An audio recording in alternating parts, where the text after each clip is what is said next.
Hi, everyone. I'm Rebecca Bauer-Kahan, the Assembly member from the 16th Assembly District. Hello, everyone. I'm Eleni Kounalakis, Lieutenant Governor of California, the first woman to hold that job and former United States Ambassador to Hungary. But not the last woman to hold that job, Lieutenant Governor. Absolutely not. The first of many. And we are here today to talk about the Gender Equity and Leadership Act. So this is an exciting move that we are making together, in part because of all of the exciting appointments that have come from the changing government in Washington. And in that, I looked at the code and my staff looked at the code and we were shocked by what we found. Can you talk a little about what's sitting in our code in California?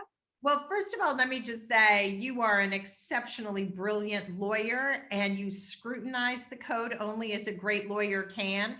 But you're also, I think, a self-described code nerd, government code nerd, and we need more people like you to really dig in because I don't know, Rebecca, that anybody really had noticed this for a long time. But yes, our government code is riddled with male pronouns when describing and establishing the powers of our constitutional offices. It uses the pronoun he over 70 times. And the possibility of she is mentioned about 20. So in fact, currently California government law says that the lieutenant governor is a he. Let me give you an example. The lieutenant governor may appoint such clerical assistants as the lieutenant governor deems necessary for his office. And it's not just limited to the lieutenant governor. It also says the Secretary of State shall perform other duties as may be assigned by him by law. And of course, we now know that we have a female Secretary of State, Dr. Shirley Weber. So with the majority of these statewide offices now held by women, it is long past due that we make this change. Yeah, no, I think it's so important that we partner in this change. I mean, it just shows the inequity in our code from the years when women were not able to run for these offices and hold these important roles in our state. And obviously things have changed. We now have quite a few female constitutional officers, but I think this language is symbolic of what we as women have been up against in the history here in California and in the United States. So I think it is about time that we show my daughter and my sons that these roles should equally be held by men and women. But you are our first female lieutenant governor in the history of California. So can you talk about what that has been like?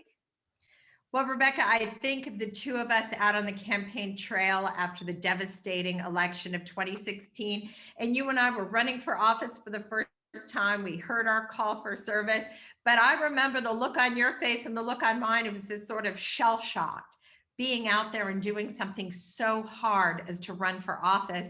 And it's remarkable now that here we are in these offices and we have the capacity to make the changes that will affect so many other women. What barriers do you still see for women? And frankly, those who don't identify necessarily as straight male, what are the challenges that you see out there still for women who are running for and holding elected office? Yeah, so you're our first elected female lieutenant governor. I am the 158th woman to be elected to the legislature, and there have been almost 4,500 legislators elected in the state of California. So that tells you how few of us have held seats on those floors where we make such critical decisions for the 40 million Californians that we serve. And I think that the reason this bill is so important to me is that I think the biggest challenge that we face, both as women, but also those who are non-binary, is that we need to see people like us in service, knowing that we can do it. We can be the vice president of the United States. We can be the president if we want to, and we serve and we earn that role. And so it's both seeing people in these roles, but also knowing that our code and our law reflects our ability to serve. And so I just think it's about modeling that we deserve to be at that table, that when we are, the conversation changes and it is better for California. And let's just make the change to make it official. So I think this is so exciting. And last week, you mentioned Dr. Weber's appointment to Secretary of State, and I had the great honor of presiding over the Assembly's session in which we approved the governor's appointment, and it was It was an incredible moment. And that's where we're going. I think that that is our future, is a set of constitutional officers in California who look like California, and it will be better for California. So let's just go all the way and update the code. Oh, right. You are so right. And it's so heartening to see these changes and improvements for women in government. You know, that hearing where you where you called for the vote to confirm Dr. Weber as Secretary of State was such an extraordinary moment. And she said something that really resonated. She said that justice and equality are like flowers. They require our care to keep the weeds of inequity and patriarchy from overtaking them once again. It is an ongoing engagement, an ongoing really battle, if you will. If we don't take the opportunity to make this change at the time where we can, where we have you there to lead the charge, where we have myself and other examples now, the most number of women ever to serve in statewide office.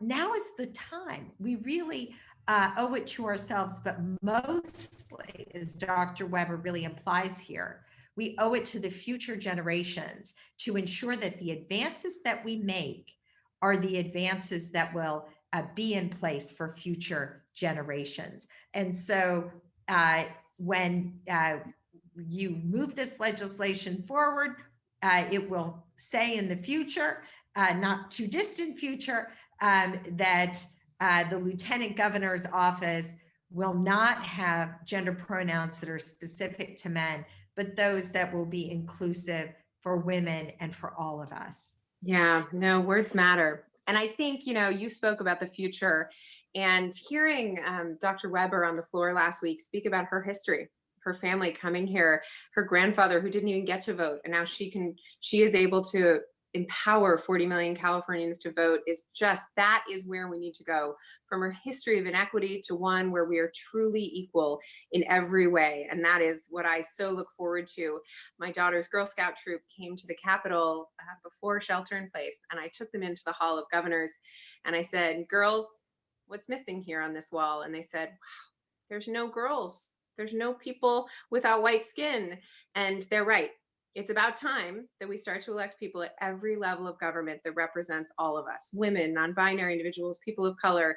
And that is the future California that I think will get us to where we need to be. So this is a first step in making sure that our code reflects that vision that I know you and I both share for our future. So thank you for your partnership. I am so excited to do this together, and I'm sure it will be a successful effort.